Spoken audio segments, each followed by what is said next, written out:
You have no idea what it feels like to walk down the aisle, heart pounding with joy, only to tear your own wedding apart in front of 200 people. I didn't trip on my gown or faint from nerves I exposed a monster, a man everyone adored, a man I was supposed to marry that very afternoon. They called me the bride who said no, but I wasn't just saying no to a wedding. I was saying no to silence, no to shame, and no to the idea that a woman should ever be afraid to tell the truth, even on her wedding day. My name is Charlene Chapman, and I live in the quiet town of Franklin, Tennessee, where most folks now know me as Grandma Charlene, the silver-haired lady who walks with a cherrywood cane and grows heirloom roses out back near the porch. I'm 83 now, and on the outside, I might look like just another old woman with a gentle voice and a warm smile, but if you knew what I carried inside, you'd understand that survival doesn't always leave scars you can see. Every Sunday, I bake cornbread and sit on my porch with a book or two. I wave to my neighbors, I feed the squirrels, and I listen to the sound of wind chimes echoing through the Tennessee breeze. And yet, there's one sound I still remember more vividly than anything else: the silence in the church after I spoke those 6 words that would change my life forever. There will be no wedding today. For over 6 decades, I kept the details of that day mostly to myself. Oh, folks in town whispered about it, and plenty made up their own stories. Some said I lost my mind. Others believed I ran off with another man. No one ever guessed the truth, because it was too awful to imagine, and I let them believe what they wanted, until now, today.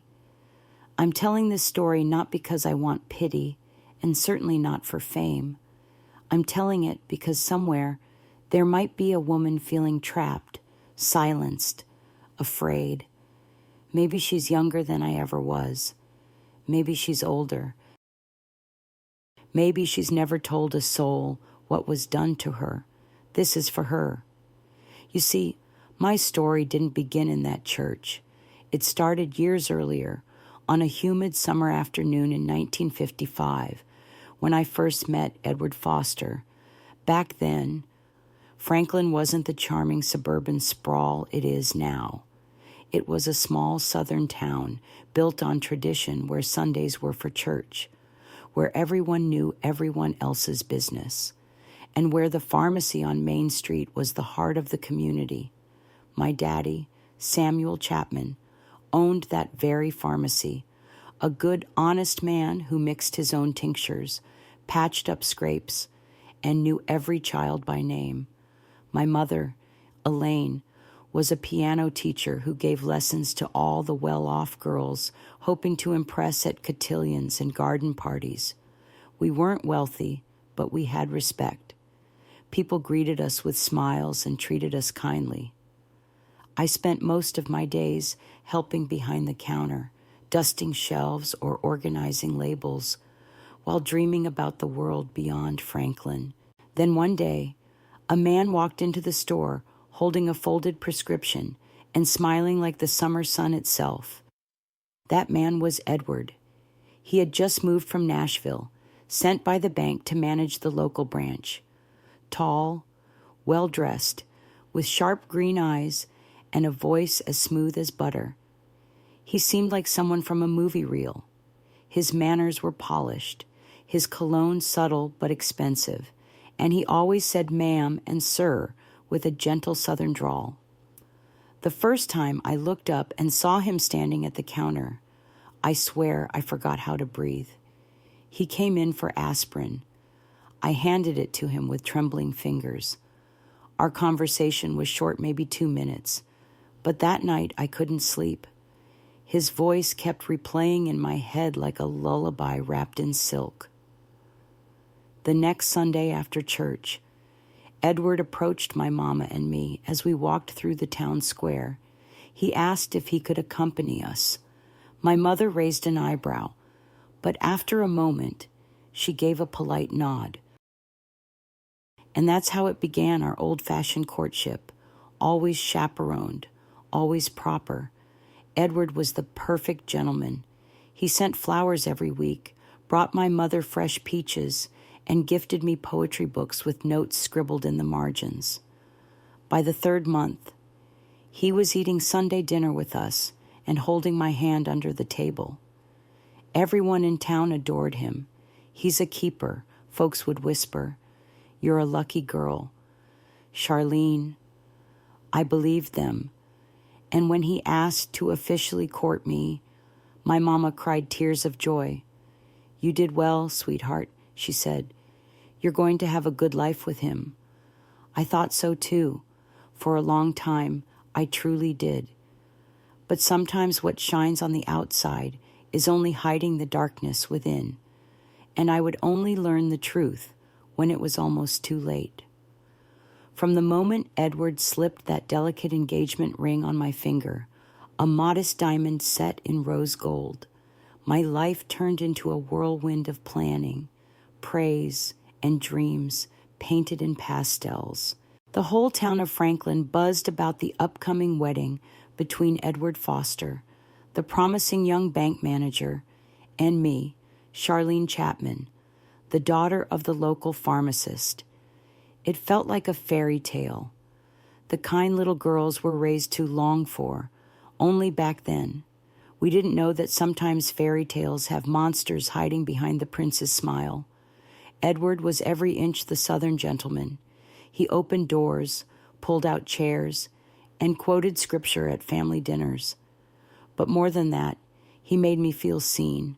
He spoke to me like I mattered not just as someone's daughter or someone's future wife, but as a person with thoughts and dreams of my own. Looking back now, I can see how good he was at playing the part, how he mirrored exactly what I wanted to believe. But at the time, I didn't question any of it. I was 20 in love and floating on clouds of lavender-scented linen and bridal lace. The engagement was announced in the Sunday bulletin at First Baptist Church. My mama sent handwritten invitations to relatives across Tennessee and beyond. My aunts, cousins, and neighbors began showing up with advice, casserole dishes, and old wedding photos. For 6 months, every minute of my life revolved around the wedding. We chose the church sanctuary with its tall white columns and polished wood pews. The date was set for May 12th, 1957. The reception would be held at the Franklin Civic Club, the grandest hall in town. My dress was ordered from a boutique in Nashville ivory silk with lace sleeves and pearl buttons that ran all the way down the back. I remember the day it arrived. Mama opened the box and gasped like she'd just laid eyes on heaven itself. "You'll look like a queen," she whispered, wiping her eyes. Everything was perfect, or so it seemed. We picked out embroidered linens, hand-lettered place cards, and matching blue bridesmaids' dresses with soft ribbon sashes. There would be white lilies, a string quartet, and 300 white orchids ordered from a greenhouse all the way in Georgia. Edward insisted on the orchids. "Lilies are your favorite," he said with a wink, "but orchids, they'll make the whole town talk." He was already building the house we were supposed to move into after the honeymoon, a 2-story white colonial on Maplewood Avenue with a wraparound porch, a breakfast nook, and even a telephone installed in the upstairs hallway. That was a big deal back then. He said we'd take our honeymoon in New York City. I'd never been north of Kentucky. We talked about the future often, where the crib would go, what we'd name our children. He wanted 3, I wanted 4. He preferred modern furniture. I loved antique pieces. We laughed about those things, the way young couples do when they believe love can solve everything. Then came the week of the wedding. Family from all corners began arriving, filling every spare bed and sleeping space in the house. My great-uncle Calvin, who hadn't traveled in 20 years, came in from Mississippi. My mama's sisters took over the kitchen like a battalion. It was joyful chaos. And among the guests was Heather Davis, my cousin on Daddy's side, the daughter of my Aunt Ruth from Chattanooga. Heather and I were only 2 years apart and had been inseparable as kids.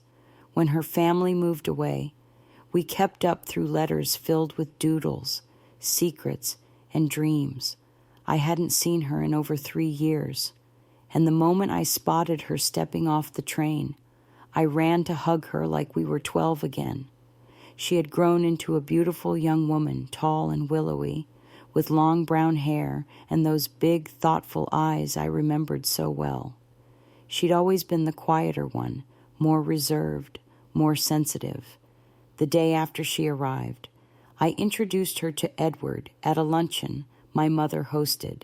He, of course, was his usual charming self, polite, attentive, asking her about her studies and her hometown with that effortless warmth everyone loved. Heather smiled, answered softly, but her eyes stayed low. I thought she was just being shy. It was her nature, after all. I didn't think much of it then, but as the week wore on, I began noticing subtle things that seemed small at the time. Heather started avoiding me.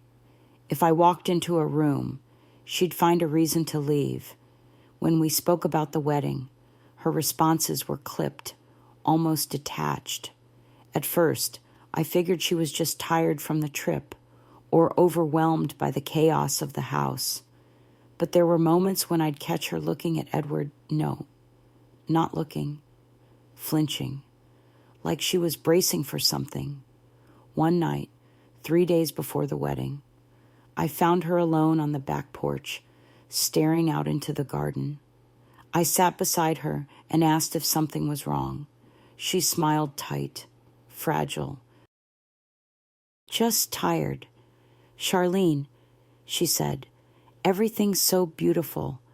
You're lucky. There was something hollow in her voice. I reached for her hand, but she pulled away gently, standing up and saying she needed to rest. I watched her walk back inside, the screen door closing softly behind her. Something wasn't right. I could feel it, but I didn't press. I didn't want anything to cloud the most important day of my life. Looking back now, I wish I had. I wish I had seen the cracks beneath the surface before the entire dream shattered in front of everyone I loved. But sometimes it takes a storm to show you who someone really is. And the storm was coming. The night before my wedding should have been filled with joy, anticipation, and maybe a few nervous giggles over tea and satin veils. Instead, there was a quiet unease threading through every moment, one I couldn't quite name. By then, I'd chalked up Heather's distant behavior to exhaustion or shyness, but deep down, something inside me was starting to churn. I could sense a shadow following us, even as everyone around me celebrated. The house was full to the brim. Aunts, uncles, cousins, and neighbors all tucked into guest rooms and sleeping bags. Mama was bustling around, making sure every detail was in place for the big day. My wedding dress hung in the back of her bedroom closet, still wrapped in lace-covered tissue. I tried it on one last time that morning, and Mama had clapped her hands like a child. "You're gonna take his breath away, baby girl," she whispered, smoothing a curl from my forehead. And I believed her. I wanted to believe her. That night, as tradition dictated, I stayed at my parents' house. Edward had gone out with his groomsmen for a tame little dinner at the diner on Main Street. No bar, no wild bachelor antics. He made a point to mention that. "You know me," he'd said with a grin. "Nothing flashy, just a few toasts with the boys." Heather helped me get ready for bed. Or rather, she sat on the edge of the bed, silent and still, while I pinned my hair and sorted the tiara of gardenias I'd wear with my veil. Her hand stayed clenched in her lap. She hadn't touched the tea Mama brought up for us. "Are you nervous?" I asked, trying to draw her out. She looked up at me slowly, her eyes rimmed with something deeper than fatigue. They weren't red like someone who hadn't slept. They were red like someone who had cried until there were no tears left. "I'm okay," she said. Her voice was thin, barely a whisper. "Heather," I said, turning to face her. "What's wrong?" She hesitated. Then, out of nowhere, she reached forward and grabbed both my hands in hers. Her grip was tight, almost desperate. I remember the way her fingers trembled in mine. "Charlene," she said, "are you absolutely sure this is the man you want to marry?" I blinked, stunned. "Of course I am. Why would you ask me that?" She didn't answer right away. Her eyes searched mine, wide and pleading. She looked like she was trying to scream without making a sound. "He's perfect. Heather, you've seen him. Everyone loves him." She bit her lower lip and let go of my hands, drawing back like she'd touched a flame. "Forget I said anything," she mumbled. "It's nothing. Just nerves, I guess. You know how big days like this can be." Then she stood up and said goodnight. I didn't sleep well that night. I tossed and turned, my mind circling that question over and over again. Are you absolutely sure? What did she mean? Why now? On the eve of the most important day of my life. The next morning, sunlight spilled into my room through the lace curtains. Mama was already up, banging pans in the kitchen and calling out times like a town crier. "Hairdresser comes at 10. Charlene, you better be up and dressed before then." The whole house smelled like lilac soap and biscuits. My dress was laid out on the bed. Everything was going according to plan, or so it seemed. But Heather wasn't at breakfast. I asked Mama where she was, said she forgot something at Miss Eugenia's place, and went to get it. Mama said offhandedly, "She'll be back soon." But she didn't sound sure. I didn't have time to worry. The hairdresser showed up, bustling in with curlers and hairspray. Ants swarmed around me, fixing things, smoothing fabric, offering advice I didn't need. And then I'll never forget it. There was a sound from downstairs, raised voices, a door opening too hard, a quiet sob, muffled behind a closed door. Mama came into my room moments later, her face pale beneath her foundation. "Just a little hiccup with the flower arrangements," she said, smiling too tightly. "Nothing for you to worry about." But I did worry. I knew my mother's face too well. Then I heard it quiet crying, coming from the room down the hall. Heather. My stomach dropped. Something was terribly wrong. I rose from the vanity chair, ignoring the protest of the hairdresser still working on my curls. "Charlene," she called, but her voice sounded distant, like it was coming from underwater. I walked through the house in a daze, drawn by that sound, the kind of crying you never forget once you've heard it. A soul-deep sound. I opened the guest room door slowly, and there she was. Heather sat hunched on the bed, her face buried in her hands. Her dress, the pale yellow one she was meant to wear as my bridesmaid, was wrinkled and cast aside on a chair. A dark stain near the neckline told a story before she ever spoke. Her lip was split, one eye swollen. A bruise bloomed along her cheekbone. My aunt, her mother, sat beside her, holding her shoulders, whispering useless comfort. I froze. It felt like the room had no air. "What happened?" I asked, my voice louder than I meant it to be. They looked up, both of them startled like I'd shattered glass. Heather shook her head, her eyes filling with fresh tears. My aunt stood quickly, trying to block my view. "She's just not feeling well. Nothing to worry about." "Honey, no." I interrupted. Tell me the truth. I moved past her and knelt in front of Heather, taking her cold, shaking hands into mine. Who did this to you? I asked softly. Heather opened her mouth, and at first nothing came out. Then, barely above a whisper, 2 words fell like stones into the silence. Edward did. At first, I didn't understand. Heather's voice was so soft I thought I'd misheard. Edward did.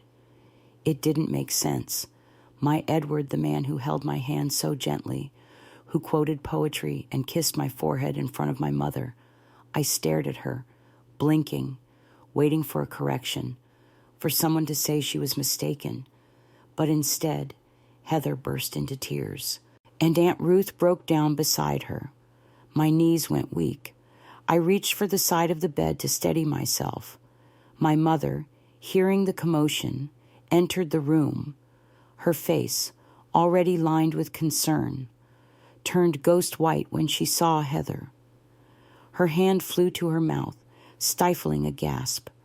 For a moment, all 4 of us stood frozen, connected by one devastating truth that shattered every illusion I had about the day.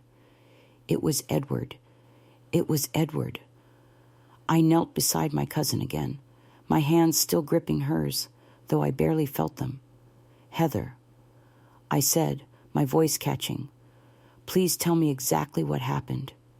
She hesitated, glancing at her mother, at mine, then back at me, then slowly, like dragging herself up from the bottom of a well, she began. He came this morning, early, she whispered, her voice hoarse, said he wanted to drop off a surprise, something for you. I nodded numbly. And you were here alone? Yes. Aunt Elaine had gone to pick up the lilies. My parents went to get Grandma from the hotel. I thought it was fine. It was Edward. After all, she choked on the name. He said he just wanted to see the room. He asked to see your dress. I told him no, that it was bad luck. I could barely breathe. He changed. His smile turned into something else. He said he'd always found me attractive. That ever since lunch the other day. He couldn't stop thinking about me. Heather was shaking now. I tried to leave. He blocked the door, said he wanted an advance on what he'd be getting tonight. I told him no. I told him to leave. Tears spilled down her face. I screamed, but no one heard. The house was full, but it was so loud outside with the kids playing in the yard, the trucks on the road.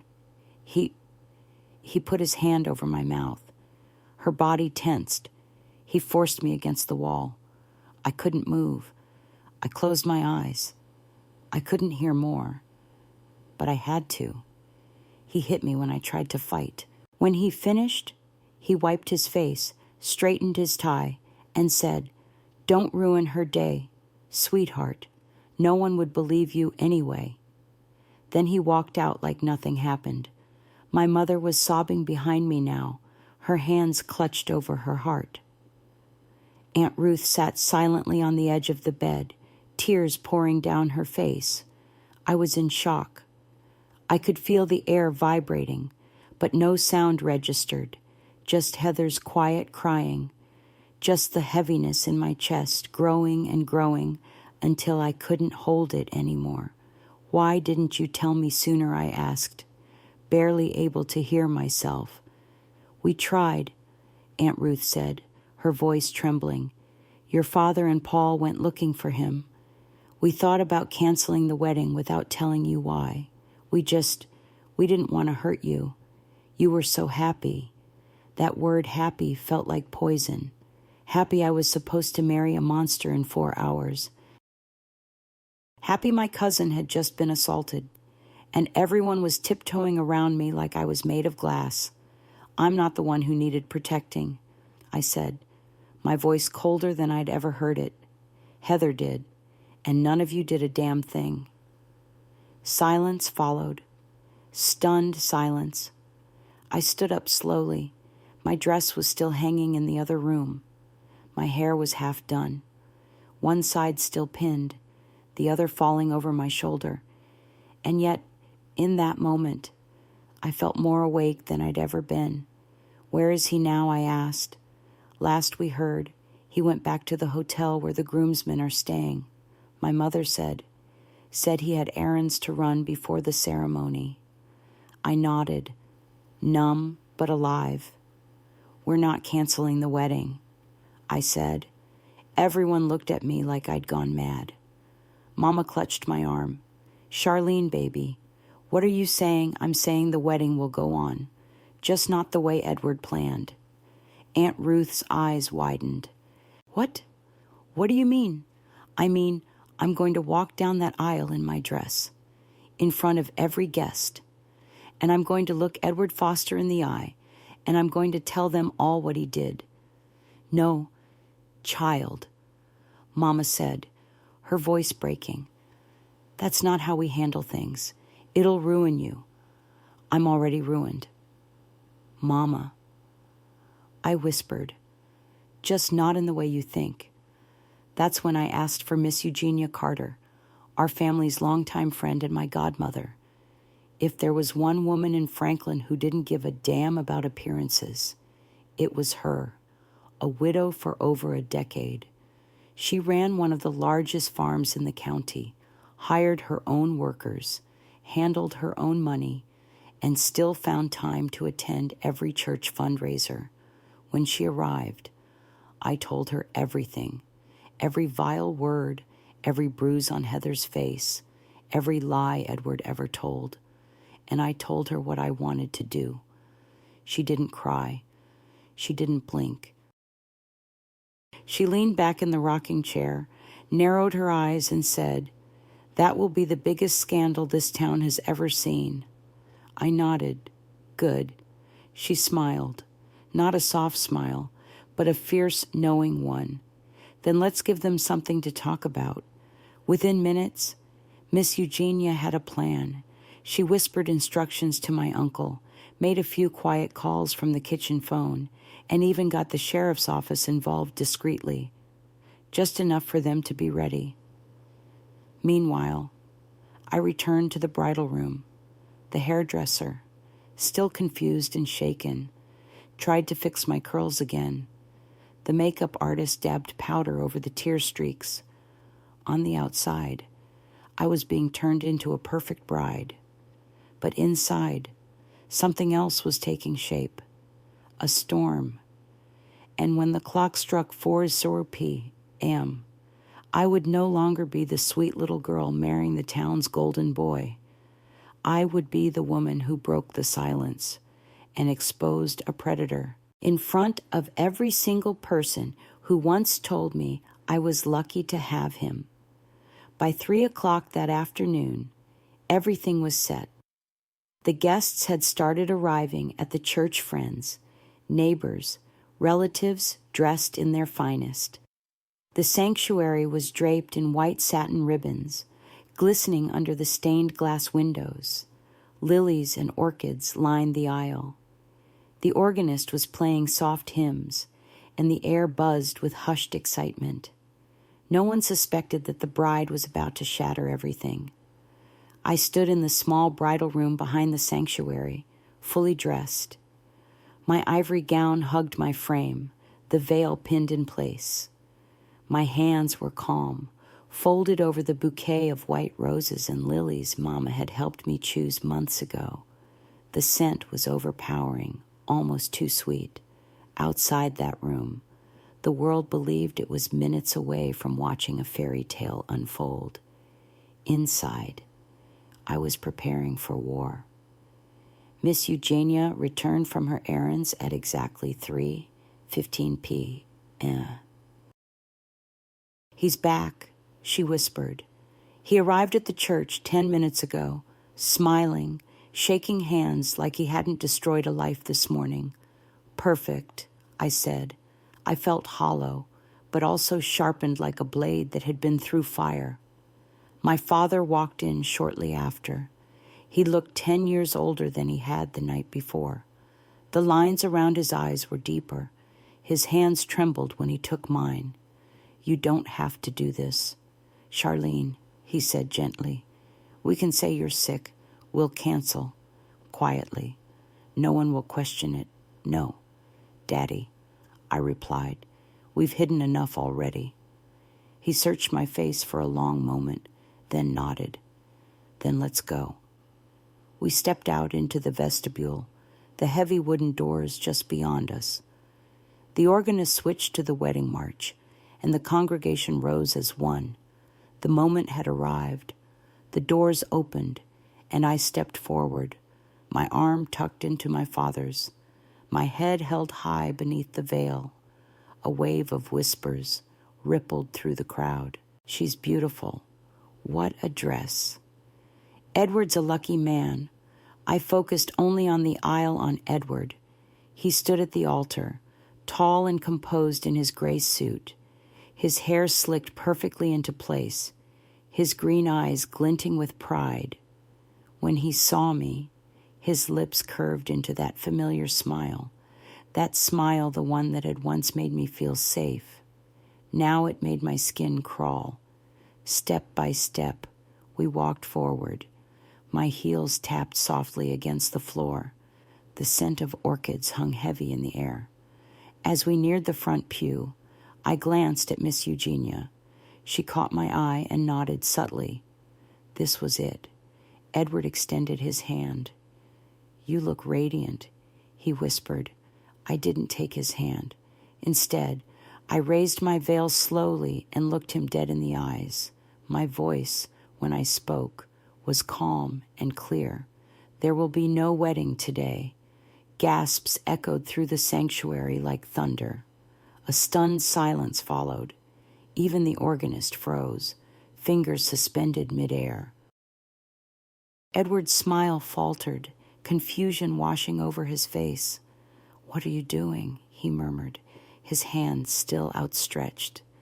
I stepped back. "Don't touch me," I said firmly. "Not now, not ever again." The whispers began, rising like a tide. I turned toward the congregation, my heart pounding but my spine straight. "Before you leave here thinking I simply got cold feet," I said, "you all deserve to know the truth." Edward's face paled. His father, seated in the front pew, shifted uncomfortably. My mother covered her mouth. Aunt Ruth held tight to Heather, who had just entered the sanctuary through a side door with Miss Eugenia guiding her by the arm. "This man, this so-called gentleman you've all praised, attacked my cousin Heather this morning, right here in Franklin, in my family's home, hours before this ceremony." A collective gasp rose. Edward took a step toward me. "She's lying," he hissed. "She's making it up. Stay back." I warned, raising my voice. "You've done enough." The entire church turned as Heather stepped forward, her lips still bruised, her posture fragile but upright. "She's telling the truth," Heather said, her voice shaking. "He came to the house this morning. He forced his way in. He hurt me." Edward's father stood, red-faced. "This is slander.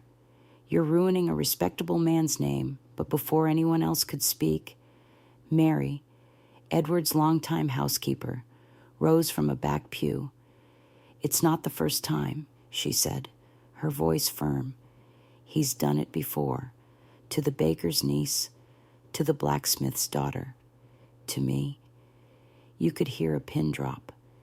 Mary walked down the aisle slowly, past stunned guests, past men turning white and women gripping their handbags like shields. I stayed silent for years. I was afraid, but no more. Edward snapped. "You filthy liar," he screamed, lunging toward Mary. Before he could reach her, 2 officers stepped into the aisle. Sheriff Harmon, an old friend of my father's, raised his voice. "Edward Foster," he boomed, "you're under arrest for assault and battery. You have the right to remain silent." Edward froze. For a moment, I thought he might try to run or fight or talk his way out of it like he always had. But the look on his face wasn't charm or confidence anymore.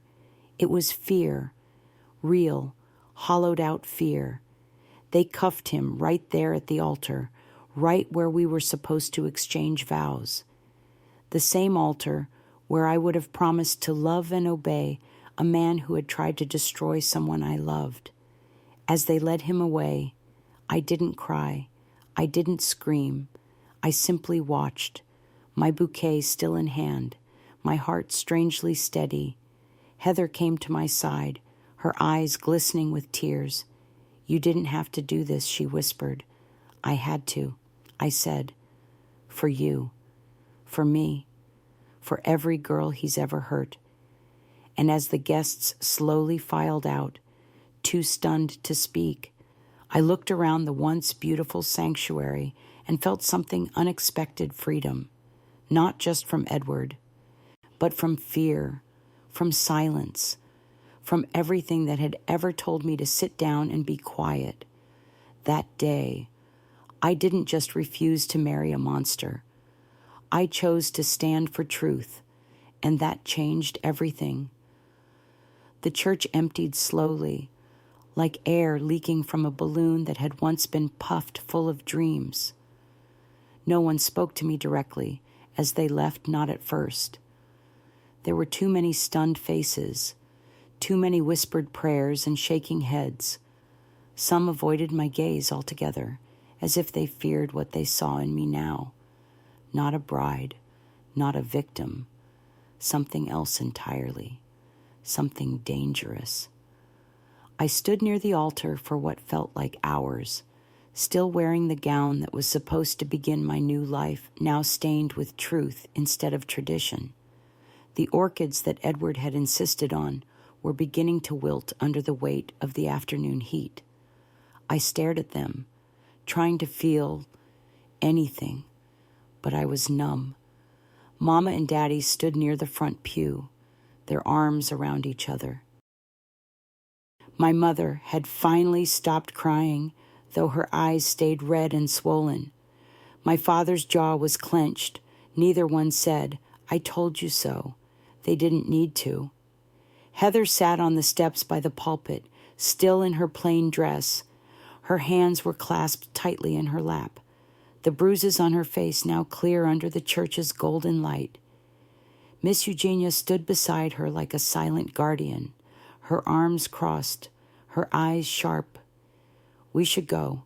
Someone finally said, I think it was Aunt Ruth. But I didn't move. I felt rooted to the ground, as if the pain and shame and fury of everything that had happened had seeped into the soles of my feet.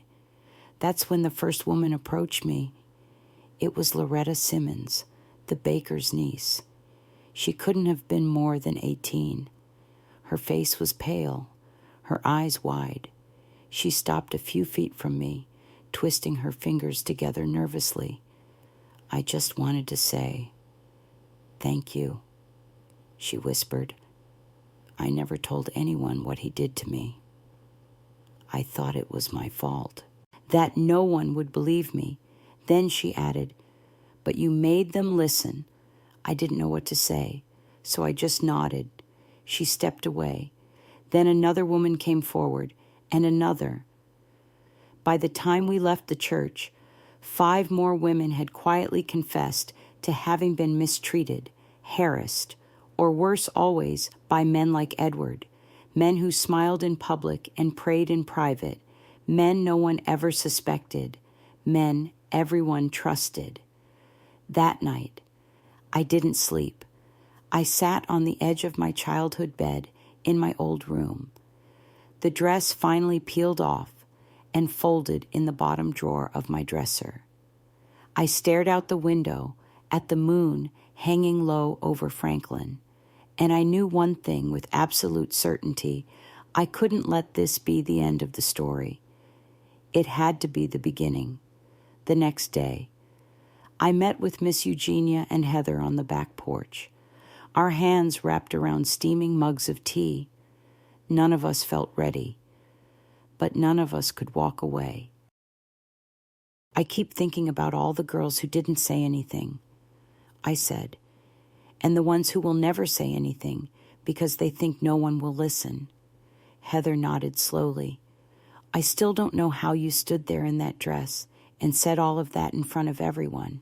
I don't either, I said honestly, but I know why I did. It was Miss Eugenia who spoke next.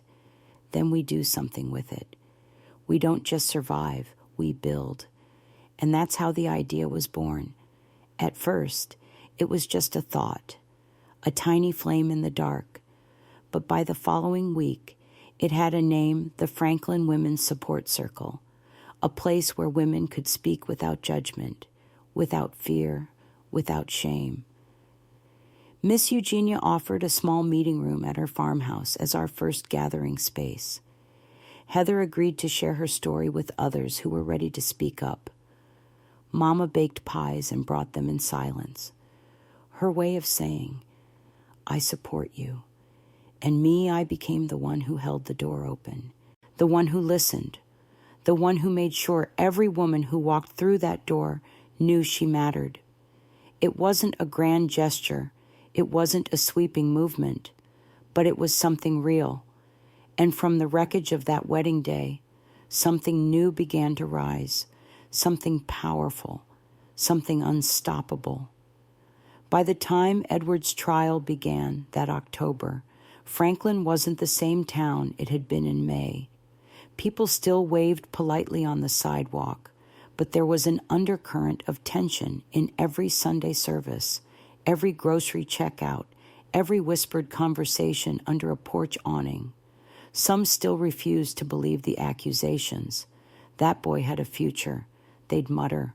He wouldn't throw it away like that. Others said nothing at all, but they watched, and they listened. And more importantly, they started asking questions. Our small women's circle had grown quietly through the summer. We held weekly meetings, first in Miss Eugenia's barn, then in the back room of the town's old library. Women brought pie and stories. Some whispered, some cried, some just sat in silence, realizing for the first time that they weren't alone. We weren't prepared for how many would come. 7 women, 7 shared testimonies of encounters with Edward Foster. Some described unwanted touching. Others spoke of threats, cornered moments in alleyways, hands that grabbed too tightly. Heather was the only one he had violated in the most brutal sense, but she wasn't the only one he had harmed. I accompanied Heather to the courthouse on the morning of the trial. She wore a navy blue dress, simple, modest, and firm. Her lip had healed, but the emotional scars were fresher than ever. Her hands trembled, but her eyes didn't waver. I'm scared, she admitted as we waited to be called in. I am too, I said, squeezing her hand. But remember what you told me. Our silence only protects the guilty. We're done being silent. The courtroom was packed. Even folks from neighboring counties came to witness it. The man who was once the golden boy of Franklin now stood behind a wooden defense table, dressed in a pristine suit, his once confident gaze lowered. He didn't look at Heather. He didn't look at me. Instead, he stared ahead at nothing. The defense lawyer was slick, polished, hired by Edward's father from Nashville. He tried to paint Heather as confused, emotional, possibly even jealous. Why would she open the door to a man she feared he asked the jury? Why not scream for help? Why wait hours to tell anyone, every question cut like a knife? But Heather never flinched. She described everything with devastating clarity, how he blocked the doorway, what he said, how she screamed but no one came. Her voice only broke when she said, he looked me in the eye after and smiled, like he'd done nothing wrong. The courtroom was silent. Mary, Edward's longtime housekeeper, testified next. She had nothing to gain. She was past retirement age, with no family in town. But she came because, in her words, I kept quiet too long, and I won't carry that guilt to my grave. Then came Loretta Simmons, then Julie, the carpenter's daughter, one after another. They stepped forward, not victims, but survivors, not broken women, but brave ones. Each one made Edward's lies harder to defend. When it was my turn to testify, I spoke not as the jilted bride, but as someone who had seen truth claw its way into daylight. I believed I was marrying a good man. I said to the jury, I was wrong. I didn't want to believe my cousin at first, but when I looked into her eyes, I saw something I couldn't deny. And when I spoke the truth in front of 200 people, I didn't just do it for Heather. I did it for every girl who was ever told to stay quiet. By the end of the second day, Edward's defense team rested. He chose not to testify. I wasn't surprised. The jury deliberated for 3 hours. When they returned and read the word guilty, a collective breath was released across the room. Heather's shoulders finally dropped. Miss Eugenia placed a steadying hand on mine. Edward was sentenced to 8 years in prison. He stood up and shouted that we were liars, that he'd get out early, that his father would burn this town to the ground. But no one listened to him anymore. As he was dragged from the courtroom, I felt something unexpected, not joy, not relief, but peace, the kind that only comes when truth has finally been spoken aloud, when justice has a name and a face. And in that moment, I knew we had won something far greater than a verdict. We had reclaimed our voices. In the weeks following the trial, Franklin began to heal, but not in the way some had hoped. There were no sweeping declarations, no apologies from those who once whispered that Heather had probably misunderstood or that I had acted out of bitterness. But the whispers stopped, and in their place, there was something new, respect, and maybe a little fear. Not fear of me, but fear of what truth could do when it finally broke through silence. Edward was gone, sent to serve 8 years at the state penitentiary in Nashville. He'd end up serving 6 for good behavior. His father left town within a year, the bank quietly replacing his son with someone less charming and far less dangerous. But the real transformation wasn't in the court or the community, it was in us. Heather, once timid and reserved, began to stand taller. She found a therapist through our support circle and slowly opened herself up again. 2 years later, she met Dr. Samuel Curtis, a kind-hearted physician who moved to Franklin from Asheville. He never once asked her to get over it or move on. He just stayed beside her, steady and warm. They married in a quiet ceremony by the river and eventually had 3 children, each one raised to understand consent, compassion, and courage. As for me, I never married. People assumed it was because of what happened with Edward, but that wasn't the full story. The truth was, something inside me had shifted.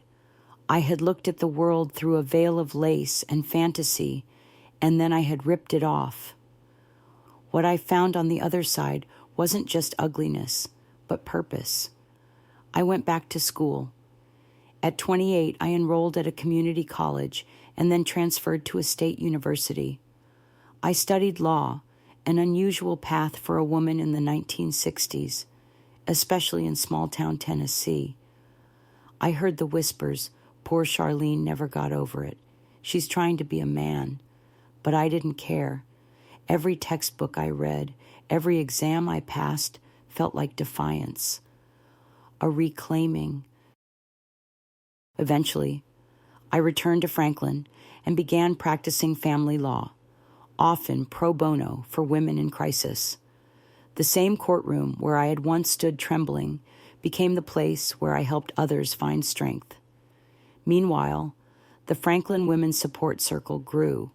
We moved into a proper building, a 2-story white house on Maplewood Avenue, just 2 blocks from where Edward and I were supposed to live as husband and wife. That house became a sanctuary.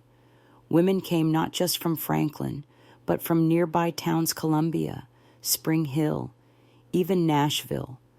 They came with bruises, with silence, with children on their hips and fear in their eyes, and we welcomed them all.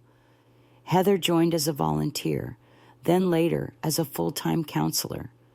Miss Eugenia sat on our advisory board until the day she passed, leaving behind not just property, but power of voice that had helped birth an entire movement. The wedding dress I never wore, Mama unstitched the bodice and turned it into christening gowns for Heather's children. The orchids that once lined the altar now bloomed in the center's backyard garden, soft and white each spring, like living reminders of what can grow from broken beginnings. I didn't plan this life. I planned for love, for children, for Sunday dinners with a man who kissed my forehead and tucked me into his arms. Instead, I found something stronger, a legacy.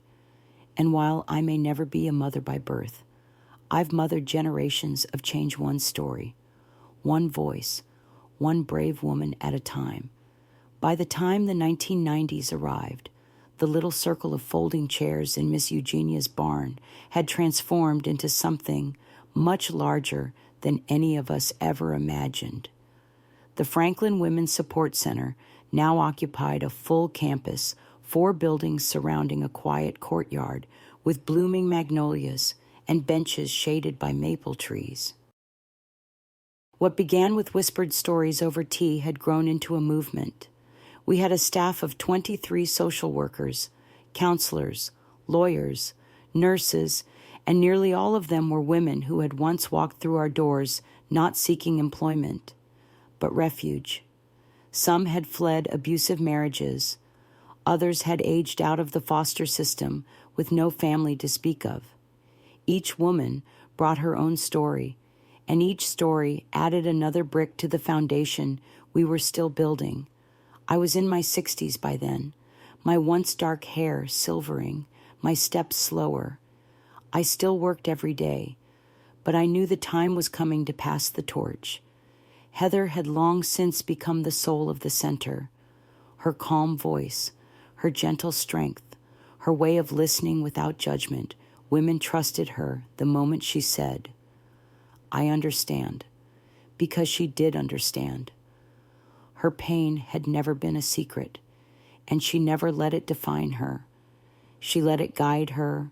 Her husband, Dr. Curtis, offered free medical care to all our clients. Their 3 children grew up volunteering, sorting supplies, organizing clothing drives, helping with fundraising dinners. I once caught their youngest daughter slipping a $20 bill into our donation jar after selling lemonade on the corner. She couldn't have been more than 10.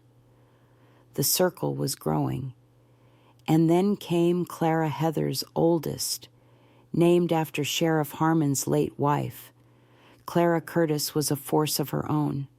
She was barely in her 20s when she started helping with grant writing and public speaking. But she had Heather's compassion and a fire all her own. She didn't just want to continue our mission, she wanted to evolve it. She talked about digital safety for women being harassed online, about marginalized communities who needed services we weren't reaching.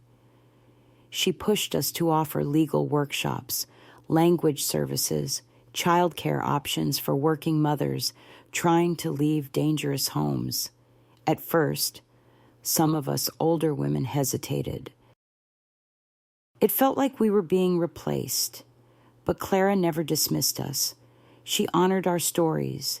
She built upon them. You were the roots. She told me once, we're just trying to grow the branches. So, in 1997, at the age of 62, I formally retired as director of the center. We held a modest ceremony in the garden behind the main building. They gave me a plaque I never hung up and a rose bush planted in my honor, right next to the row of orchids transplanted decades earlier from the church where everything began. Heather took over as executive director, and a few years later, she handed the reins to Clara, 3 generations of women, one unbroken thread. Somewhere in that time, a young journalist from Nashville interviewed me for a piece on Southern women and activism. She called me a pioneer. I laughed at that. I wasn't blazing any trail. I said, I just refused to be silent. But she insisted on writing the article. It was published in a regional magazine, and it stirred something unexpected. We began receiving letters from women in Kentucky, Georgia, Arkansas, women who'd never heard of Franklin, Tennessee, until then. Some had been carrying secrets for 50 years. Some were teenagers just trying to escape the patterns they'd grown up in. That's when I realized our story wasn't just ours. It belonged to every woman who'd ever been told to keep quiet. It belonged to every girl who looked in the mirror and wondered if she'd be believed. And it belonged to every survivor who ever stood up. Not because it was easy, but because staying silent hurt even more. Now, I spend my days tending to a much smaller garden in the backyard of the little cottage where I've settled down just outside of town. I still visit the center now and then. I still sit with new volunteers, tell them what it was like to stand at the altar and say no, what it was like to lose everything and still find something greater. Sometimes they cry. Sometimes they just nod, wide-eyed. Sometimes they ask me if I ever regret it, and I always give them the same answer, not for a single moment. It's late afternoon now. I sit on the porch of my cottage, a soft blanket over my knees, a cup of chamomile tea cooling in my hands. The Tennessee sun dips low behind the trees, casting long golden shadows across the lawn. The air smells like honeysuckle, and somewhere in the distance, I can hear a child laughing. The garden blooms around me roses, wildflowers, and of course, the orchids. Those same orchids that once lined the aisle of a church I walked down with a broken heart. They still bloom every spring, as if to remind me, even from devastation, something beautiful can grow. I think back to that girl I was in 1957, just 20 years old, full of dreams, full of love, full of trust. I thought I knew what life was.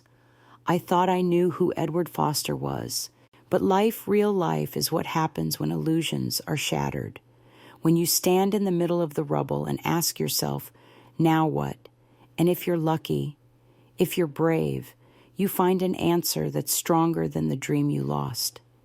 My journey was never about vengeance. It was about truth, about protection, about building a place in this world where women could be heard, held, and healed. The Franklin Women's Support Center still stands today, thriving, evolving, and led by women who weren't even born when I walked out of that church without a husband, but with a purpose. Heather still visits often, though she's now a proud grandmother.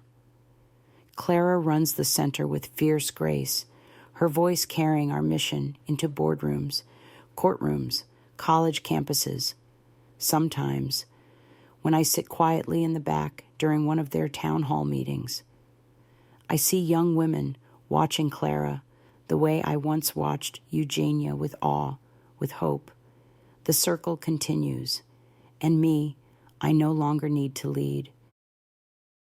But I will always remember a life lesson from Grandma Charlene. If you take anything from my story, let it be this.